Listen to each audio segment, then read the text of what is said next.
Hello students. तो बच्चों, best 100 question की सीरीज को आगे बढ़ाते हैं। अभी तो चैप्टर 1 ही चल रहा है हमारा और हम पहुंच चुके हैं क्वेश्चन नंबर 66 पर। ठीक है, अब पहले तो मैं आप लोगों से एक बात कहना चाहता हूं, कल के लिए सॉरी बोलना चाहता हूं। तो आप कहोगे सर किस बात के लिए सॉरी? कल मैंने कहा था कि आज मैं थक गया हूं, आज इतनी ही वीडियो बनाएंगे, इतने ही क्वेश्चन लगाएंगे, लेकिन वो मेरी बात गलत थी। ना मुझे थकना है ना आपको थकना है। जब तक सिलेक्शन नहीं हो जाता आप नहीं थकेंगे, और जब तक आप सबका सिलेक्शन नहीं हो जाता मैं नहीं थकूंगा। ठीक है, तो आज बिना थके बिना रुके क्वेश्चन लगाएंगे और ज्यादा से ज्यादा कोशिश करेंगे। थकना नहीं है, बस थक के बैठना नहीं है, चलते रहना है। ठीक है, तो जितना हो सके ज्यादा से ज्यादा पढ़ाई करनी है। ठीक, चलो करते हैं खैर शुरू। आप कहोगे कि सर क्यों हमको इस तरह का लेक्चर दे के पका रहे हो? नहीं नहीं, ये सच्ची बात है। ना आपको थकना है ना मुझको थकना है। चलो करते हैं शुरू। क्वेश्चन नंबर 66 का ए पार्ट। इसमें दिया है charges plus minus 20 nano coulomb are separated by 5 mm। देखो भाई साहब, एक तो है हमारे पास प्लस का 20 नैनो कूलम और एक है माइनस का 20 नैनो कूलम। ठीक है, उन दोनों को एक गैप पे रखा गया, गैप दे रखा है 5 mm। ये लो, 5 mm का गैप है। अच्छा सोचो ये क्या बन गया? प्लस क्यू चार्ज और माइनस क्यू चार्ज को थोड़े से गैप पे रख देते हैं तो क्या बन जाता है? डाइपोल बन जाता है। तो मेरे बच्चों ये बन चुका है इलेक्ट्रिक डाइपोल। अब क्या पूछा है यहाँ पे?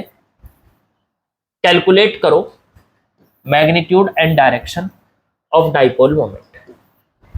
इस डाइपोल की डायरेक्शन और मैग्नीट्यूड दोनों बताने हैं। बहुत आसान है यार। डाइपोल मोमेंट की डायरेक्शन तो होती है हमेशा माइनस चार्ज से प्लस चार्ज की तरफ, तो इधर हो गई डायरेक्शन, तो हो गई। डायरेक्शन किस तरफ आ रही है अगर फिगर के हिसाब से सोचें तो डायरेक्शन आ रही है हमारी सर लेफ्ट की तरफ, इस तरफ, माइनस चार्ज से प्लस चार्ज की तरफ। क्या लिख दिया ये मैंने?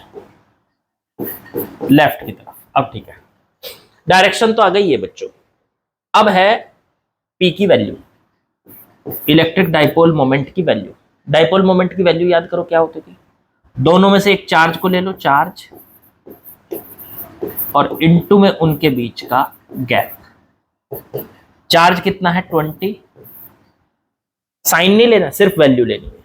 तो 20 चार्ज है, कितना? Nano coulomb. नैनो कूलम का मतलब 10 की पावर -9, और उनके बीच का गैप है 5 mm। तो 5 mm को 10 की पावर कितने से मल्टीप्लाई करूं? -3 से, मीटर में चेंज करने के लिए। तो ये बन गया, अब मीटर में चेंज हो गया। 5 इंटू 2 1000 हो गया, 5 इंटू 20 तो 1000 हो गया, नहीं सॉरी 100 हो गया। 20 इंटू 5 100 हो गया, इंटू 10 की पावर -9 -3, 10 की पावर हो गया माइनस का 12। अब प्लस 100 तो 10 की पावर -10 बच गया। पी की वैल्यू आ गई है इतने कूलाम इंटू मीटर। ये पी की वैल्यू आ गई बच्चों इतने कूलाम इंटू मीटर। ठीक है, तो ये डाइपोल मोमेंट की वैल्यू भी आ गई और डाइपोल मोमेंट की डायरेक्शन भी आ गई। तो पहला सवाल हमारा सॉल्व हो गया। ये कुछ नहीं था, यही आंसर है हमारा। ये बिल्कुल आसान था। आगे बढ़ते हैं, क्वेश्चन नंबर बी देखते हैं। बी में देखते हैं बच्चों क्या बोल रहा है। क्वेश्चन नंबर बी में system has two charge Q A की वैल्यू 2.5 इंटू 10 की पावर -7 कूलम। ठीक है, और दूसरा चार्ज है क्यू बी, उसकी वैल्यू दे रखी है माइनस का 2.5 इंटू 10 की पावर -7 कूलम। दोनों सेम ही तो हैं, वैल्यू तो दोनों की सेम है, बस एक प्लस एक माइनस है। लोकेटेड एट ए पॉइंट इनको एक पॉइंट पे रखा गया 0,0, -15 सेंटीमीटर, और बी पर रखा गया 0,015 सेंटीमीटर। ठीक है, तो ये जेड एक्सिस हुआ ना, ये जेड एक्सिस है मान लीजिए, इधर एक्स एक्सिस है, और ये हो गया आपका वाई एक्सिस, और ये है जेड एक्सिस। ये अगर जेड एक्सिस की ये वाली डायरेक्शन देखोगे प्लस है, और जो अंदर जा रही है वो माइनस है तो ये इस तरह से, पर इस तरह से तो मैं दिखा नहीं सकता ना, बाहर की तरफ निकलता हुआ है जेड एक्सिस। तो ये तो यहां रखा है 0,0,15 पॉइंट, ये हो गया, और 0,0, -15 पॉइंट ये हो गया 15 सेंटीमीटर, ये भी सेंटीमीटर है। चलो ठीक है, तो ए पॉइंट 0,0, -15 ये वाला पॉइंट तो है ए, और 0,015 ये वाला पॉइंट है बी। यहां पे चार्ज रखा है QA बच्चों, और यहां पे चार्ज रखा है QB। ए से बी तक के बीच की डिस्टेंस, ये ए से बी तक के बीच की डिस्टेंस ये कितनी हो जाएगी? अब देखो, ये बाहर की तरफ 15 है और ये अंदर की तरफ 15 है, ये प्लस जेड एक्सिस पे 15 है और ये अंदर की तरफ 15 है। अगर टोटल देखोगे तो यहां से यहां तक की डिस्टेंस आ जाएगी 30 सेंटीमीटर। समझ गए ना, 15 ये टोटल हो गई 15 प्लस 15, तो टोटल हो गई बच्चों 30। तो 30 सेंटीमीटर की इन दोनों पॉइंट के बीच की डिस्टेंस है। अब एक बात बताओ, एक चार्ज यहां रखा है, एक चार्ज यहां रखा है, एक प्लस है एक माइनस है। देखो QA कैसा है, प्लस है, और QB कैसा है, माइनस है। जितना ये है उतना ही दूसरा है तो दोनों बराबर ही, एक प्लस एक माइनस। तो क्या ये डाइपोल बन गया? हाँ बिल्कुल सर, ये डाइपोल बन चुका है। अब ठीक है, what is the electric dipole moment of the system, इसका डाइपोल मोमेंट बताइए। तो P, पहले तो डायरेक्शन सोचो, माइनस चार्ज B है, प्लस चार्ज A पर है, तो माइनस से प्लस की तरफ, मतलब B से A की तरफ डाइपोल मोमेंट होगा P। तो P डाइपोल मोमेंट की वैल्यू कितनी होगी? चार्ज, फॉर्मूला लगाना है, चार्ज इनटू में इनके बीच का गैप। चार्ज कितना है बच्चों? तो एक चार्ज को ले लो, दोनों बराबर ही हैं। मैंने बताया था कि आपको प्लस माइनस लेने की जरूरत नहीं है, सिर्फ वैल्यू ले लो, और इनटू में उनके बीच का गैप 30 सेंटीमीटर। सेंटीमीटर को मीटर में कन्वर्ट करने के लिए आपने क्या करना है, 10⁻⁻² से मल्टीप्लाई करनी है, बस हो गया। अब ये आ चुका है 2.5 × 3, 7.5, 30 है तो 0 हट जाएगी, 75 हो जाएगा, और 10⁻⁹ यही आ गई P की वैल्यू, यही है हमारा आंसर। तो मेरे ख्याल से पहला सवाल आज का बहुत ही इजी था। ठीक, तो सेकंड क्वेश्चन भी हमारा सॉल्व हो चुका है, बड़ा आसान सवाल था बच्चों। चलिए बच्चों, नेक्स्ट क्वेश्चन पे आते हैं। क्वेश्चन नंबर 67 का ए पार्ट। क्वेश्चन नंबर 67 का ए पार्ट, चलो देखते हैं जरा इसका सॉल्यूशन क्या है। ए पार्ट में बोला है, what is the magnitude of electric field intensity due to a dipole moment 2 × 10⁻⁸। एक डाइपोल है जिसका डाइपोल मोमेंट आपको दे दिया, कितना? 2 × 10⁻⁸ कूलाम इंटू मीटर, ये दे दिया। चलो ठीक है, फिर कहा at a point distance 1 metre from the centre of dipole when line joining the point to the centre with dipole makes an angle 60 degree with dipole axis. ठीक है जी, मान लो ये डाइपोल है, माइनस प्लस, डाइपोल के centre से 60 degree पर 1 मीटर दूर, 60 डिग्री एंगल पर 1 मीटर दूर एक पॉइंट है, यहां पे हमें फील्ड निकालना है बच्चों। फॉर्मूला याद होना चाहिए बस आपके, बस काम हो जाएगा, फॉर्मूला याद होना चाहिए। तो ये फील्ड बताइए कि कितना होगा 1 मीटर दूर, P की वैल्यू दे रखी है, तो बड़ा आसान है। किसी भी डाइपोल की, पहली बात तो ये डाइपोल के साथ एंगल का मतलब है डाइपोल मोमेंट के साथ एंगल 60 होना चाहिए, तो है देखो, इधर माइनस इधर प्लस, इसका डाइपोल मोमेंट की डायरेक्शन इस तरफ होगी। देखो कलर चेंज करके दिखा देते हैं तुम्हें। इसके डाइपोल मोमेंट की डायरेक्शन इस तरफ होगी। ओहो ये तो कलर वही आ गया। इसका डाइपोल मोमेंट की डायरेक्शन इससे ले लेते हैं। ये देखो ये डाइपोल मोमेंट की डायरेक्शन इस तरफ है, पी की डायरेक्शन इस तरफ, और पी के साथ इस लाइन का एंगल है, तो बिल्कुल सही एंगल है जो हमें चाहिए। यहां इलेक्ट्रिक फील्ड निकालना है। देखो जब किसी डाइपोल से मतलब उसके डाइपोल मोमेंट से थीटा एंगल पे इलेक्ट्रिक फील्ड का फॉर्मूला पता होगा आपको, तभी तो कर पाओगे। तो वो पता होना चाहिए। वो कितना होता है, 1/4πε0 P बटे में r³ और अंडर रूट में 1 + 3 cos² थीटा।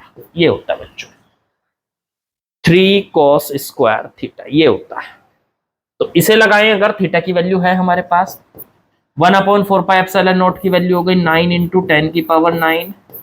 पी की वैल्यू देखो कितनी थी 2 × 10⁻⁸ और बटे में r 1 मीटर तो 1 का क्यूब और इनटू में अंडर रूट 1 + 3 cos² थीटा। तो 3 cos थीटा की वैल्यू cos 60 हो गया। यहाँ थीटा की जगह क्या रख दो 60 डिग्री।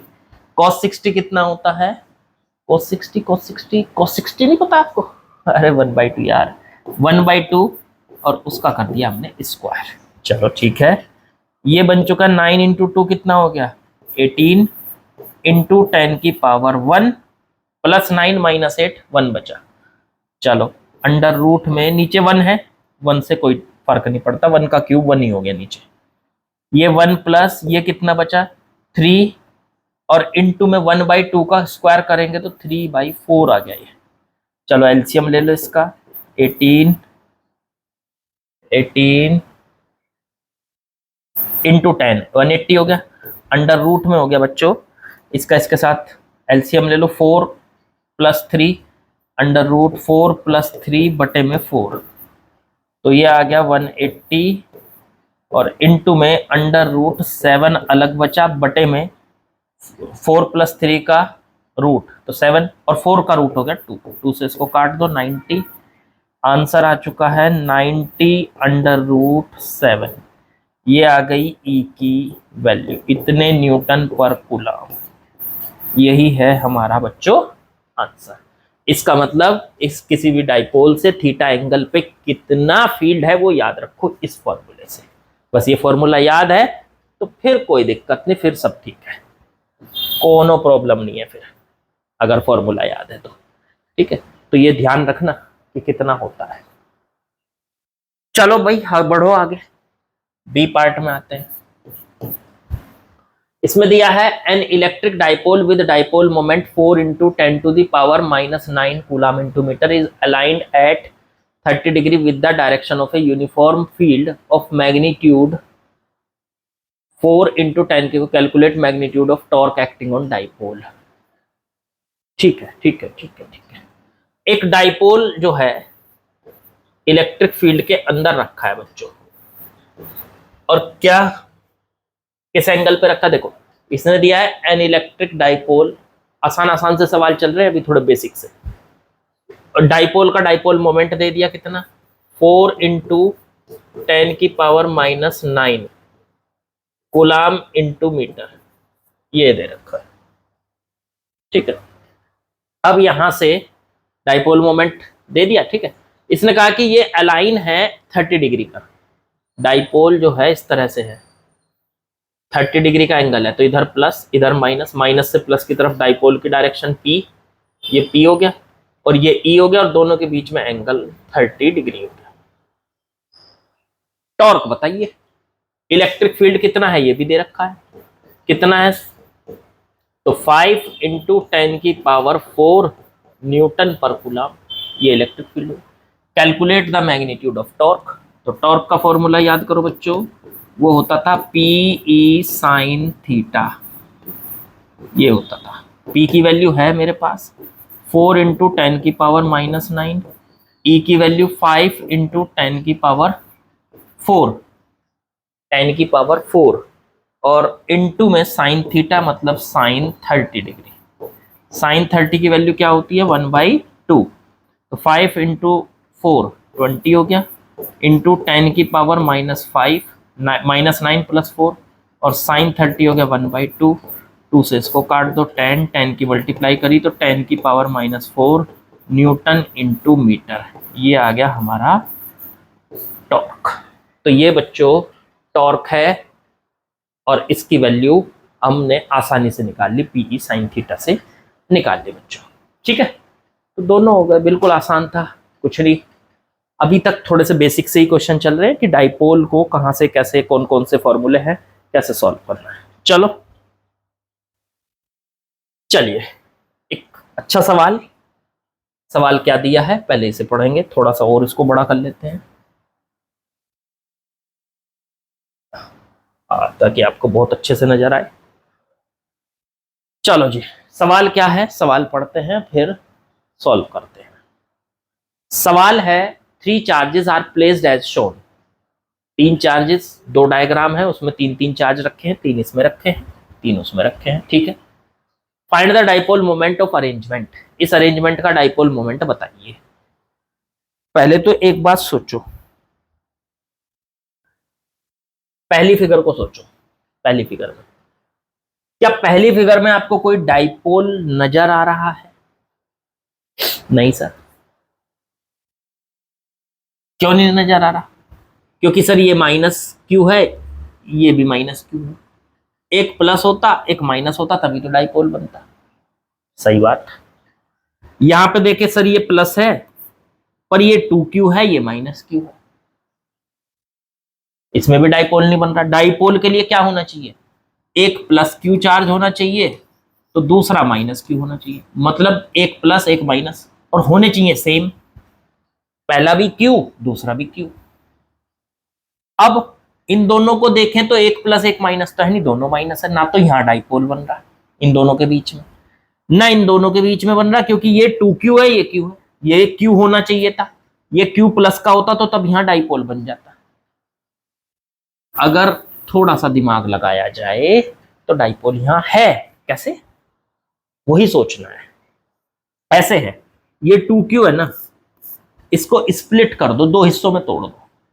आप इसको ऐसे मत समझो कि ये 2q रखा है, यहां समझो कि ये q रखा है। ठीक है, और दूसरा q कहां जाएगा? इसे 2 हिस्सों में तोड़ दो ना, ये समझो एक ही पॉइंट पे 2 चार्ज रखे हैं, q + q। तो यहां पे एक चार्ज रखा है ये रहा, और दूसरा चार्ज रखा है ये रहा, ये भी +q है बच्चों, और ये भी +q है। ठीक है ना, ये दोनों चार्ज +q है। तो इन चार्जेस को स्प्लिट कर दिया हमने, ये समझो 2q नहीं रखा, यहां 2 चार्ज रखे हैं, q और q, दोनों एक जगह रखे हैं। मान लो एक q रखा है, दूसरा भी उसी पॉइंट पे q रखा है, तो टोटल कितना हो जाएगा? q + q 2q। तो वो है यहां पे कि आप ऐसे समझो कि 2 चार्ज एक ही पॉइंट पे रखे हैं, q और q। अब एक q का पेयर बन जाएगा, देखो ये +q और ये -q, एक q का तो पेयर बन गया इसके साथ, एक डाइपोल बन गया, और दूसरे q का ये +q ये -q, दूसरे q का पेयर बन गया इसके साथ, लो ये डाइपोल बन गया। तो इस फिगर में 2 डाइपोल मौजूद है, हमें दिखाई नहीं दे रहे थे, अब दिखाई दे गए होंगे आपको, क्योंकि डाइपोल कब बनता मैंने बताया ना, एक +q होना चाहिए, दूसरा -q होना चाहिए, लेकिन यहां 2q था, 2q को हमने तोड़ के q + q लिख लिया, एक पॉइंट पे 2 चार्ज हो गए ऐसे समझ लो। तो एक +q -q के साथ डाइपोल बना लिया, एक +q ने -q के साथ डाइपोल बना लिया। अब इस डाइपोल का डाइपोल मोमेंट किधर होगा? माइनस से प्लस की तरफ, इधर होगा सर, P1 माइनस से प्लस की तरफ, और इस डाइपोल का डाइपोल मोमेंट नीचे की तरफ होगा, P2। चेक करो होगा कि नहीं। अगर मैं इस फिगर के अंदर टोटल डाइपोल मोमेंट निकाल, पहले इस P1 को निकाल लो कितना है, तो P1 हो जाएगा सर, दोनों में से एक चार्ज, ये +q है ये -q है, दोनों में से एक चार्ज ले लिया q, आपको पता है चार्ज की सिर्फ वैल्यू लेनी है, चलो ठीक है, इनटू उनके बीच का गैप d, तो ये बन गया आपका P1। P2 भी देख लो कितना है, तो P2 निकालो, तो P2 कितना है? P2 दोनों में से एक चार्ज, ये प्लस क्यू ये माइनस क्यू, तो क्यू और इनटू इनके बीच का गैप, तो गैप कितना इनके बीच का डी, वही। तो ये तो सेम है sir, Q into D, Q into D, इसे P कह सकते हैं, इसे भी P कह सकते हैं, दोनों को एक ही तो कह सकते हैं। अब डायरेक्शन इसकी P1 की इधर, इसकी P2 की इधर, तो इनका रिजल्टेंट सोचो किधर बनेगा, इधर P1, इधर P1, और दोनों का रिजल्टेंट बन गया P नेट। P नेट, तो P नेट की वैल्यू कितनी आ गई, तो P नेट की वैल्यू आ गई अंडर रूट में P1 का स्क्वायर प्लस P2 का square plus 2P1 P2 cos 90, इनके बीच का एंगल, ये 90 है ना यहाँ, P1 और P2 के बीच का एंगल, cos 90 की वैल्यू हो गई बच्चों 0, तो ये आ गया P1 का स्क्वायर प्लस P2 का स्क्वायर, ये तो 0 हो गई पूरी टर्म। अब P1 की वैल्यू रखो, चलो P1 कितना है, तो P1 का मतलब है Q इंटू डी, मतलब P है ना, ये P ले लिया हमने, बाद में रख लेंगे इसकी वैल्यू, तो P square plus P square, P square plus P square हो गया अंडर रूट में 2P स्क्वायर, 2 का अंडर रूट तो अंडर रूट 2 हो गया, और P स्क्वायर का अंडर रूट P हो गया, बस आंसर आ गया। अब अंडर रूट 2 और P की वैल्यू रखो Q into D, Q D, ये आ गया P नेट। लो जी, तो इस फिगर में नेट डाइपोल मोमेंट कितना है, अंडर रूट 2 क्यू डी है, और उसकी डायरेक्शन किधर है, इधर है, देखो ये रहा, ये रहा, इसकी डायरेक्शन किधर है, इधर है, ऐसे है। तो इस फिगर के अंदर पहले तो ये देखना था भाई, इसमें यही तो पूछा था कि भाई 3 चार्ज रखे हैं, डाइपोल मोमेंट अरेंजमेंट का फाइंड करो, तो डाइपोल का मोमेंट है, जितने डाइपोल है सबका डाइपोल मोमेंट आपस में ऐड कर दो। अब डाइपोल मोमेंट है एक वेक्टर क्वांटिटी, तो भाई साहब वेक्टर की तरह ही ऐड होंगे, तो हमने पहला वेक्टर डाइपोल मोमेंट बनाया, दूसरा वेक्टर बनाया डाइपोल मोमेंट का, और दोनों को ऐड कर दिया, 2 ही डाइपोल बन रहे थे इस फिगर में। ऐसे इस फिगर में चेक करो, यहां भी सेम यही हो रहा है, ये 2Q है, इसको स्प्लिट कर लो, तोड़ लो, Q अलग Q अलग, तो एक Q को इसके साथ ले लो, एक डाइपोल तो इधर बन जाएगा, और एक Q को इसके साथ ले लो, एक डाइपोल इधर बन जाएगा, और माइनस से प्लस इधर P1 और P होगा, ये सेम ही है ना, क्योंकि इनके बीच का गैप और इनके बीच का गैप सेम है, और इधर भी P की वैल्यू निकाल लो, तो P की वैल्यू आ रही है चार्ज इंटू उनके बीच का गैप Q इंटू डी। अब एक तो इधर है P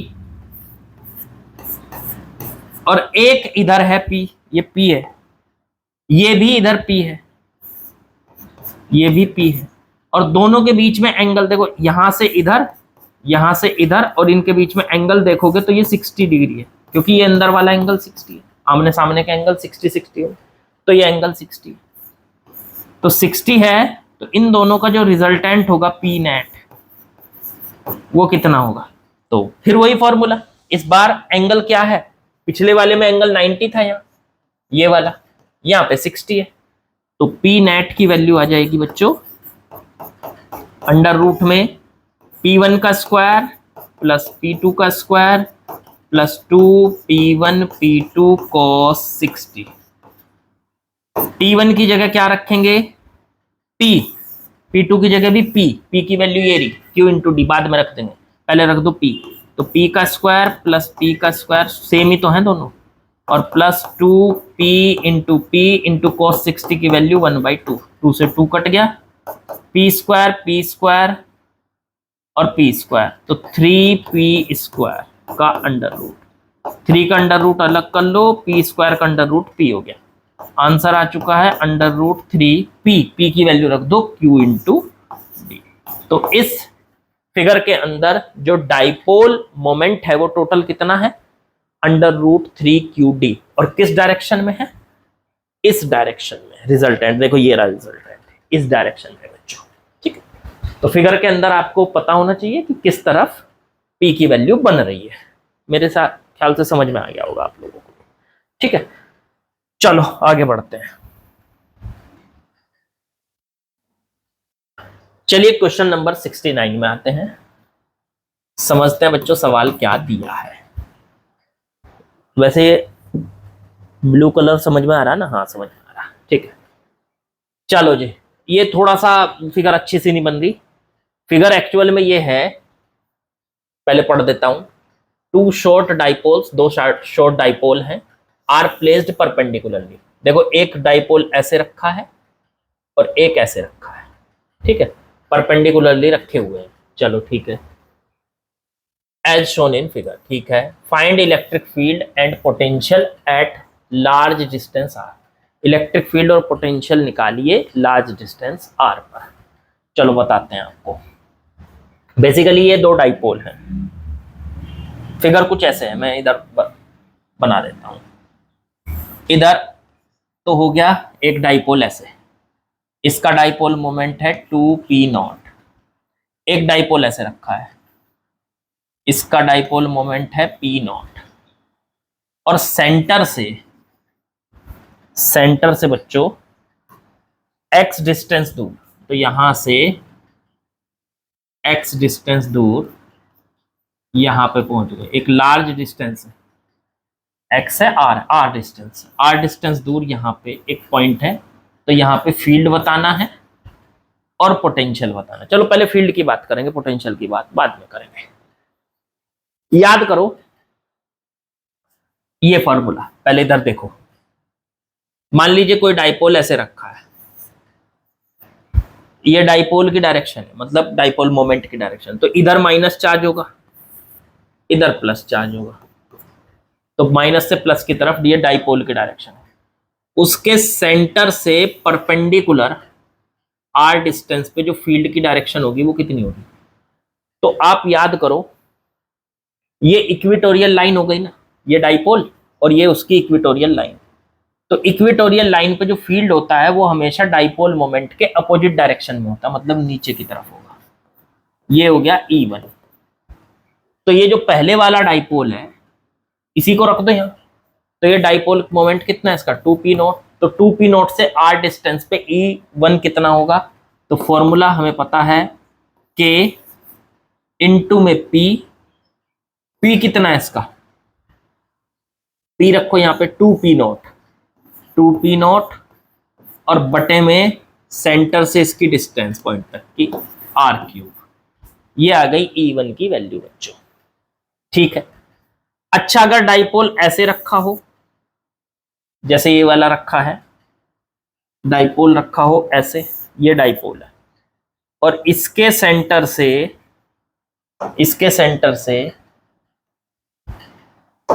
r डिस्टेंस दूर, यहां से सेंटर से r डिस्टेंस दूर यहां पे, फिर वही पॉइंट r डिस्टेंस दूर। r वैसे वाला बना लो, चाहे कोई सा भी बना लो यार, ये दोनों में सेम ही समझता हूं, ठीक है। ये वाला बना लो, चलो मैंने वैसे यहाँ पे इन्होंने ये वैसे वाला दे रखा, मैं इसी को ये लिख लेता हूं, ठीक है। तो ये डाइपोल है, आपको पता है ये डाइपोल की डायरेक्शन है, मतलब डाइपोल मोमेंट की डायरेक्शन देखो इस तरफ है। ये डाइपोल मोमेंट की डायरेक्शन है इस तरफ। अगर ये डाइपोल मोमेंट की डायरेक्शन है और वैल्यू क्या है इसकी डाइपोल मोमेंट की? p0, ये रही p0। और सोचो जरा, माइनस से प्लस की तरफ इसकी, माइनस से प्लस की तरफ इसकी डायरेक्शन होगी, तो इधर माइनस होगा इधर प्लस होगा। और r डिस्टेंस पे यहाँ पे हमें फील्ड देखना है किस तरफ होगा। आप याद रखो ये हो गई डाइपोल की एक्सिस। डाइपोल की एक्सिस पर जो फील्ड होता है वो डाइपोल की डायरेक्शन में होता है, मतलब इस तरफ होगा E2, ठीक है। कितना होगा? तो k इंटू में 2p, फॉर्मूले में आता है 2p। तो 2p कितना है इसका? p0 और बटे में सेंटर से उस पॉइंट तक की डिस्टेंस, यहां से लेके यहां तक की डिस्टेंस। तो ये वाली डिस्टेंस है r, ये डिस्टेंस है r, बटे में r3। E1 आ गया, E2 आ गया। तो पहले डाइपोल, इस वाले डाइपोल की वजह से इलेक्ट्रिक फील्ड नीचे की तरफ है r डिस्टेंस पे, और इस वाले डाइपोल की वजह से बच्चों, इस वाले डाइपोल की वजह से इलेक्ट्रिक फील्ड इस तरफ है E2। अब इस फिगर में आ जाओ, इसका मतलब इस पॉइंट पर जो इलेक्ट्रिक फील्ड है इस वाले डाइपोल की वजह से तो नीचे की तरफ है E1, और इस वाले डाइपोल की वजह से इस तरफ है E2। अगर दोनों का रिजल्टेंट करेंगे तो अब मिलेगा हमको E नेट, यही हमको चाहिए। भाई दोनों डाइपोल एक ही पॉइंट पे रखे हैं तो यहाँ पे जो फील्ड बनेगा वो दोनों डाइपोल की वजह से बनेगा। इस वाले की वजह से नीचे की तरफ बना, इस वाले की वजह से राइट की तरफ बना, दोनों का रिजल्टेंट निकाल। क्या आपको E1 और E2 की वैल्यू सेम दिखाई दे रही है? हाँ, तो मैं इसको E मान लेता हूं, बाद में रख देंगे इसकी वैल्यू, रखो तो यहाँ। तो E1 की जगह भी E हो गया और E2 की जगह भी E हो गया बच्चों, दोनों की जगह E है और बीच में एंगल है 90। तो E नेट की जो वैल्यू आएगी वो कितनी आ जाएगी? फॉर्मूला होता है E1 का स्क्वायर प्लस E2 का स्क्वायर, दो वेक्टर का resultant, E1 square E2 square plus 2 E1 E2 cos 90। cos 90 की वैल्यू बच्चों 0 हो जाएगी, ये तो पूरी टर्म 0 हो गई। E1 की वैल्यू रख दो E का स्क्वायर, E2 की वैल्यू भी रख दो E का स्क्वायर, ये आ गया 2E का स्क्वायर और पूरे का अंडर रूट, 2 का अंडर रूट 2 E स्क्वायर का E। बस यही आ गया हमारा E नेट। अब अंडर रूट 2 E की वैल्यू रख दो उठा के यहां से, ये कितनी है? ये है 2K P0 और बटे में R3, यही है हमारी E की। तो ये सॉल्व कर कर आके आ गया E net equals to 2 under root 2 K P0 और बटे में R3, ये आ गया इसका नेट फील्ड। और मेरे ख्याल से आप लोगों को बढ़िया से समझना।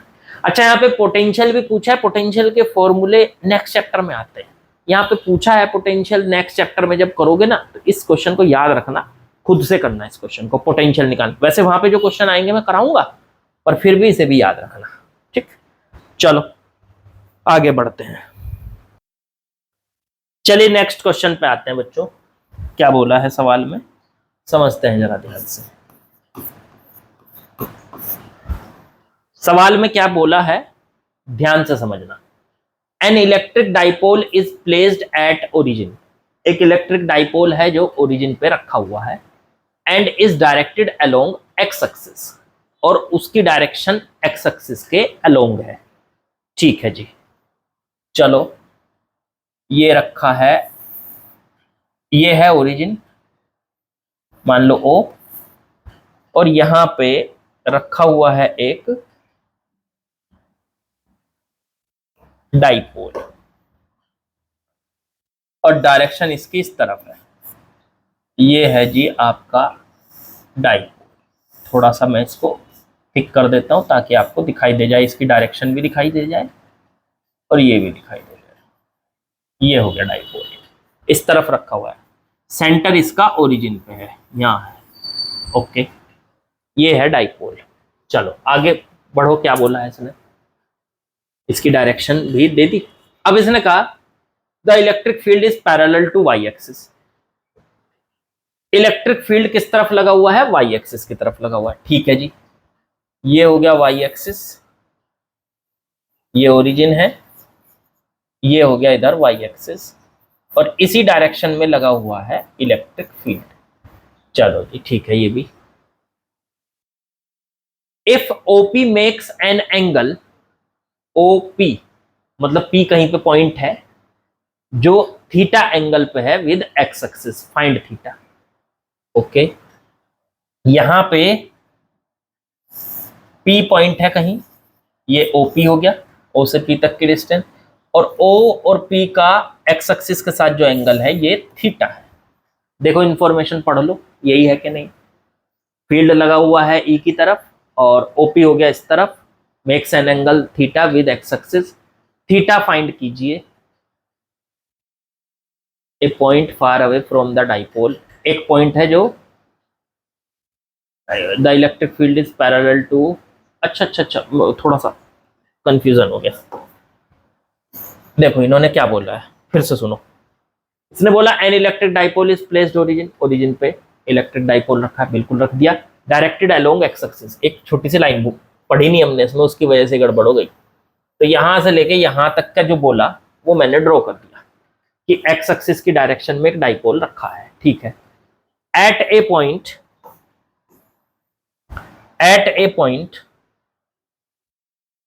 एक पॉइंट है far away from dipole, dipole से दूर, the electric field is parallel to Y axis. उस पॉइंट पर, वो पॉइंट इन्होंने यहां दिया नहीं, थोड़ा सा मतलब मिसप्रिंटिंग कह सकते हो आप, क्योंकि ये वो पॉइंट जो है इन्होंने यहां ये नहीं लिखा कि वो पॉइंट कौन सा। ए point, eight a point P बोलो इसको, पी। अब ठीक हो जाएगा, अब सवाल ठीक हो जाएगा। थोड़ा सा मिसप्रिंटिंग कह सकते हैं।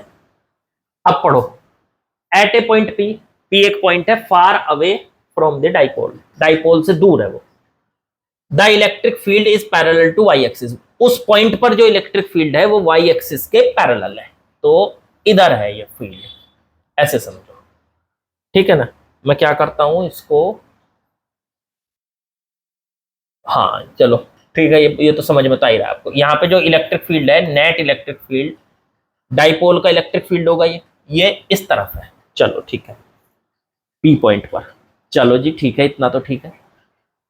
अब यहां से इन्होंने बोला कि ओपी का एंगल थीटा है एक्स एक्सिस के साथ, तो थीटा फाइंड करो, ये थीटा निकालना है।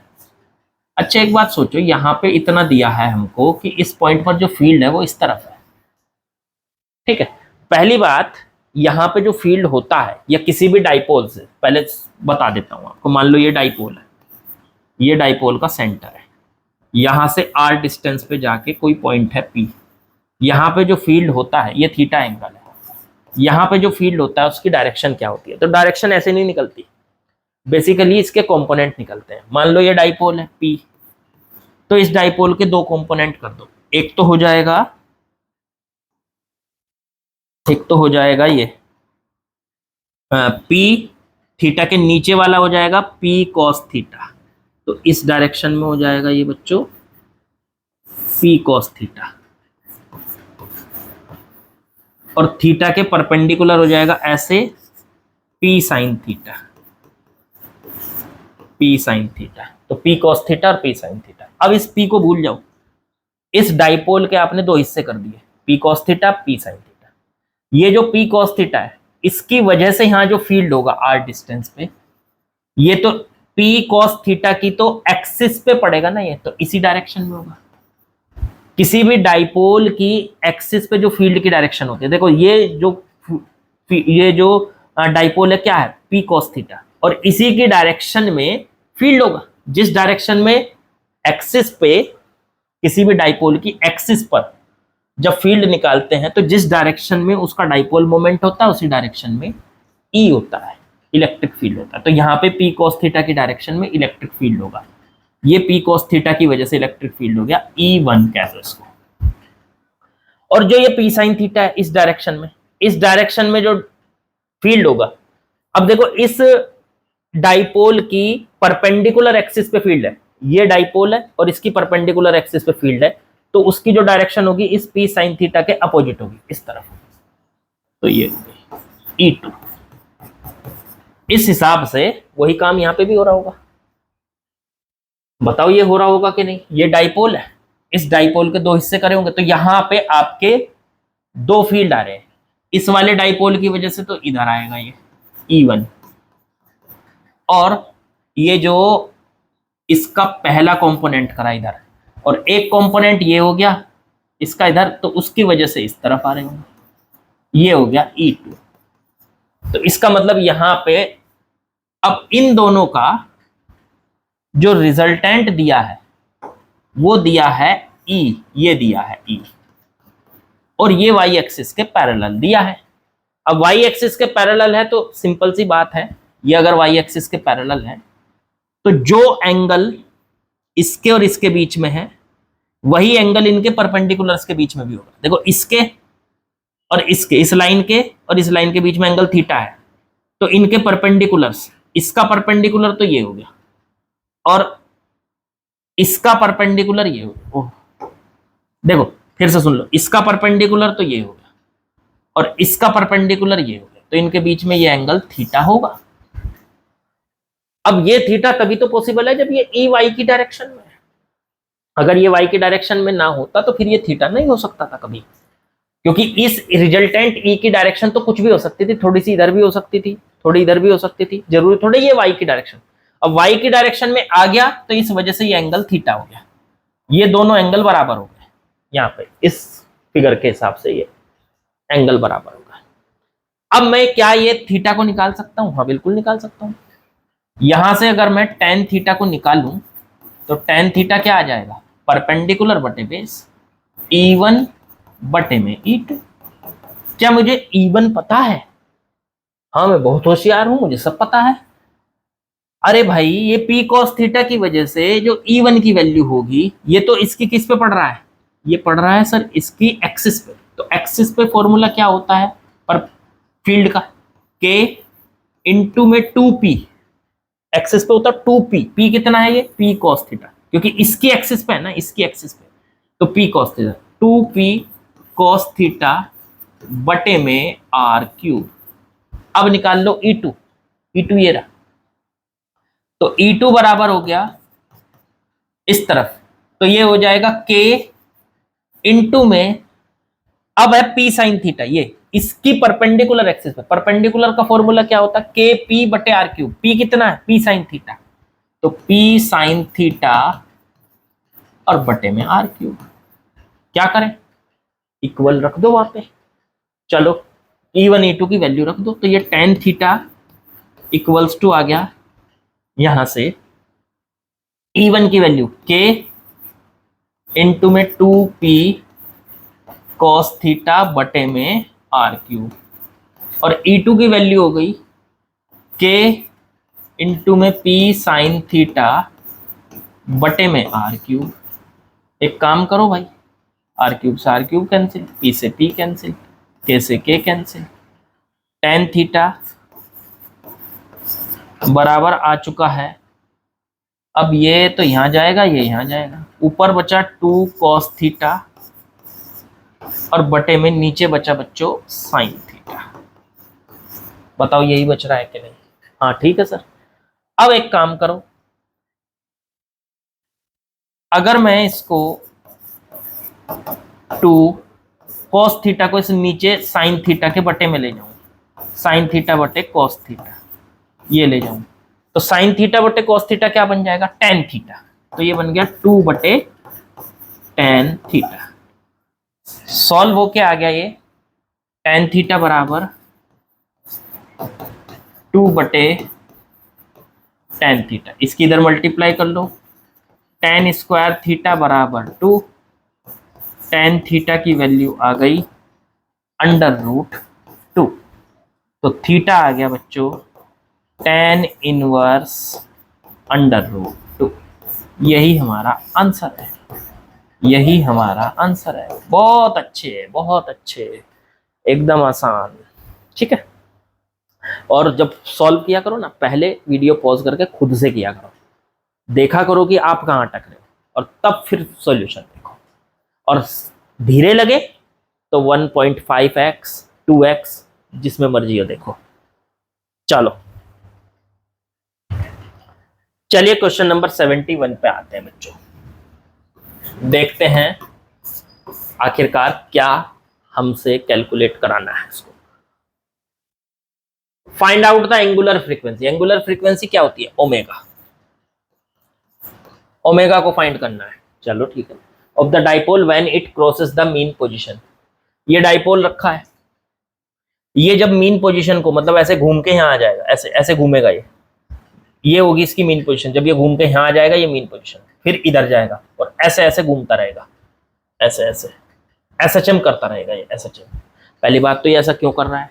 क्योंकि देखो इधर है प्लस चार्ज, प्लस चार्ज पे इधर फोर्स लगेगा Q इंटू ई, और माइनस चार्ज पे इस तरफ फोर्स लगेगा Q इंटू ई। अब कोई चीज को आप ऐसे खींचो, देखो ऐसे ऐसे ऐसे है ना ये आपके सामने, इसे तो इधर खींचो और इसे इधर खींचो, तो क्या ये ऐसे खींचने से ऐसे सीधी हो जाएगी? ठीक है, तो अभी आपको कोई फोर्स इधर खींच रहा है, इसे इधर खींच रहा है, तो ये एकदम सीधा हो जाएगा। फिर सीधा होकर रुकेगा नहीं, क्यों? स्पीड है उसके पास, स्पीड होने की वजह से फिर इधर जाएगा। फिर इसको ये फोर्स इधर खींच रहा है, इधर खींच रहा है, तो ये फिर सीधा हो जाएगा, फिर सीधा होकर रुकेगा नहीं, स्पीड है। तो इस तरीके से ये ऐसे ऐसे रोटेट करता रहेगा ऐसे, मतलब ये क्या कर रहा है, मोशन कर रहा है। कौन सा motion, SHM, simple harmonic motion. बस यही पूछा है कि सिंपल हार्मोनिक मोशन है, तो ये बताइए इसकी एंगुलर फ्रीक्वेंसी क्या होगी जब ये मीन पोजीशन को क्रॉस करेगा। ठीक है, तो एंगुलर फ्रीक्वेंसी कैलकुलेट हमें करनी है, चलो कर देंगे। एक काम करो, इस पे क्यू ई चार्ज बताया, वो फोर्स बताया मैंने, इस तरफ लगेगा। ये क्या करेंगे, इसको घुमाने की कोशिश करेंगे और ये इस तरह से एसएचएम करना शुरू कर देगा। जब ये एसएचएम करेगा तो इसका टाइम पीरियड कितना होगा, तो टाइम पीरियड हमें कैलकुलेट करना है। तो टाइम पीरियड जो कैलकुलेट करेंगे पहले, उससे एंगुलर फ्रीक्वेंसी कैलकुलेट करेंगे। याद करो टाइम पीरियड कैसे कैलकुलेट करते थे। पहले सर उसको थीटा एंगल डिस्प्लेस करते थे, कर दिया, फिर छोड़ते थे, एकदम वो वापस आता था, तो उस पर निकालते थे रीस्टोरिंग टॉर्क। एसएचएम का टाइम पीरियड करने का तरीका बता रहा हूं, वैसे बता चुका हूं मैं पहले भी, लेकिन रोटेशन वाला एसएचएम अलग होता है। मतलब पहले तो क्या था कि जैसे ये पार्टिकल है, ये पार्टिकल अपनी जगह पे ऐसे एसएचएम कर रहा है, इधर उधर इधर उधर इधर उधर, ये तो अलग तरीके का होता है। ये तो होता है ट्रांसलेशनल एसएचएम, एक लाइन में एसएचएम कर रहा है, इधर जा रहा है इधर जा रहा है। और रोटेशन वाला अलग होता है, कोई चीज ऐसे है, थोड़ी सी इसको करके छोड़ दिया, ऐसे ऐसे कर रहा है वो, ये रोटेशन का एसएचएम होता है। ऐसे तरीका दोनों का सेम होता है, एक में फोर्स लगता है, एक में टॉर्क लगता है। ट्रांसलेशनल एसएचएम में तो रीस्टोरिंग फोर्स लगता है, और रोटेशनल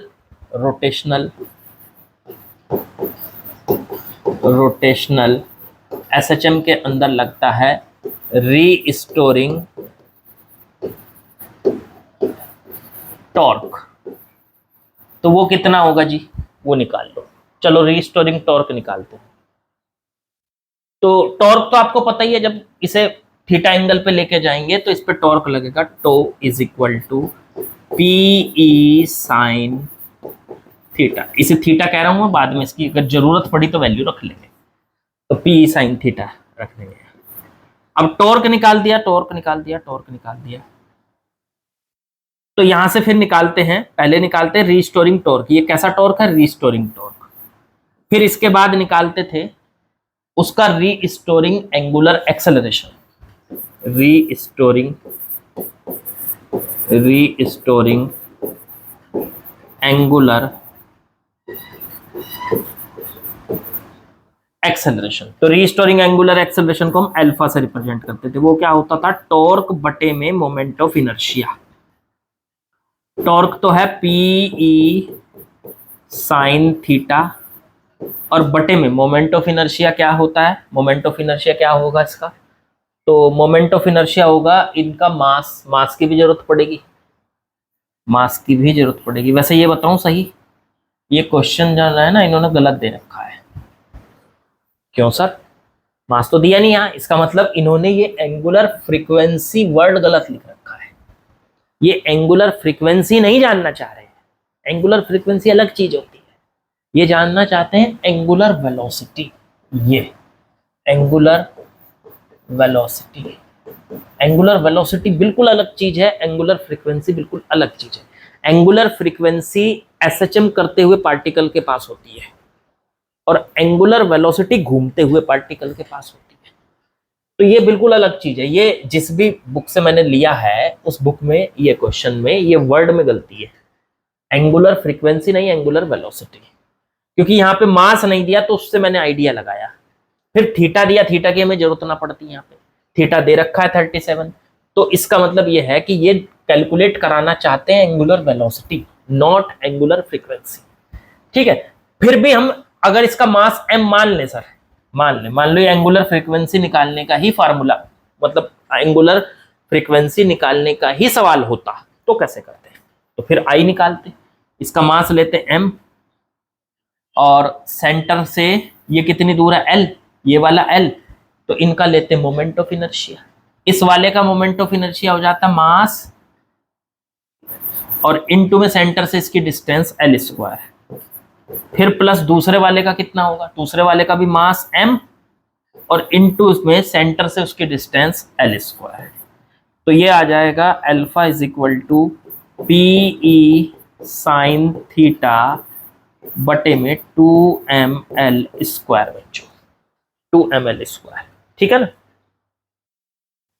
तो ये जो है अल्फा आ गया हमारा, रीस्टोरिंग एंगुलर एक्सेलरेशन आ गया। इसकी क्या जरूरत है, इससे ही तो टाइम पीरियड निकलेगा। टाइम पीरियड का फॉर्मूला होता है 2π में अल्फा बटे में थीटा, सॉरी उल्टा लिख दिया, थीटा बटे में अल्फा होता है, थीटा बटे में अल्फा।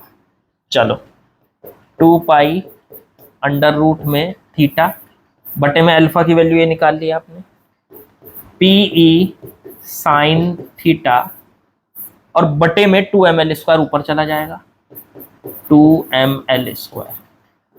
अब हमें ये पता है जब स्मॉल ऑसिलेशन होते हैं तो साइन थीटा और थीटा लगभग इक्वल होते हैं। फॉर स्मॉल ऑसिलेशंस, मतलब कोई चीज एसएचएम कर रही है और छोटे छोटे ऑसिलेशन बना रही है तो साइन थीटा की वैल्यू लगभग थीटा के बराबर होती है। उस केस में साइन थीटा से थीटा को काट सकते हैं, कट गया। तो ये टी की वैल्यू आ गई, टाइम पीरियड आ गया। अब ओमेगा निकालना है, ये होती है एंगुलर फ्रीक्वेंसी। ओमेगा बराबर, फॉर्मूला दोनों का सेम है, एंगुलर स्पीड का भी यही फॉर्मूला होता है, ठीक है, लेकिन हमेशा ये नहीं होता, एंगुलर फ्रीक्वेंसी का हमेशा यही होता है। तो ये 2π बटे में टी, 2π बटे में टी की वैल्यू रख दी यहां से उठा के, 2π में P ये आ जाएगा 2ml² बटे में PE, ये आ गया 2ml² बटे में PE। अब 2π से 2π कट गया, ये ऊपर जाएगा तो अंडर में PE बटे में 2ml², ये आ गया ओमेगा। ये है एंगुलर फ्रीक्वेंसी। एंगुलर वेलोसिटी निकालते तो तरीका अलग होता है। एंगुलर वेलोसिटी का मतलब है वो घूम के जब ओरिजिन पे आएगा। अब देखो इसने कहा भी है जब वो क्रॉस करता है मीन पोजीशन को तब बतानी है। एंगुलर फ्रीक्वेंसी तो हर जगह सेम रहती है, लेकिन जब ये घूम के यहाँ पे आएगा तो इसकी स्पीड यहाँ सबसे ज्यादा होगी, घूमने की स्पीड। ये जो घूमने की स्पीड है वो है एंगुलर स्पीड या एंगुलर वेलोसिटी।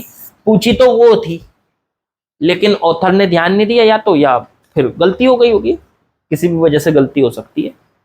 ठीक है, तो एंगुलर वेलोसिटी पूछना चाहते थे, पूछ ली एंगुलर फ्रीक्वेंसी। एंगुलर फ्रीक्वेंसी जब कोई पार्टिकल एसएचएम करता है तो एंगुलर फ्रीक्वेंसी निकाली जाती है और वो हर जगह सेम रहती है। ऐसा नहीं है कि वो ओरिजिन इस पे आएगा जब मीन पोजीशन पे तभी एंगुलर फ्रीक्वेंसी की वैल्यू ये है, ये तो हर जगह सेम है, मतलब यही रहेगी पूरे टाइम।